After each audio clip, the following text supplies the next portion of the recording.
Sebuah rekaman ramai beredar di media sosial Telegram pada Jumat 3 Maret 2023. Dalam rekaman tersebut memperlihatkan detik-detik UAV Lancet OBTF DPR Kaskat menghancurkan howitzer D-30 lainnya dari formasi bersenjata Ukraina.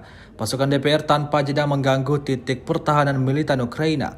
Tampak dalam rekaman ledakan dahsyat menerjang howitzer militan Ukraina hingga porak-poranda. Insiden ini menambah daftar panjang kerugian yang dialami pasukan Zelensky.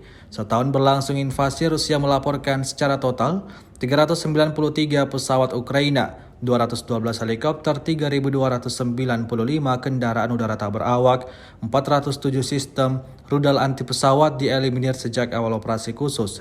Dari kubu Kiev, Kementerian Pertahanan Ukraina melaporkan 715 tentara Rusia dieliminir dalam 24 jam terakhir.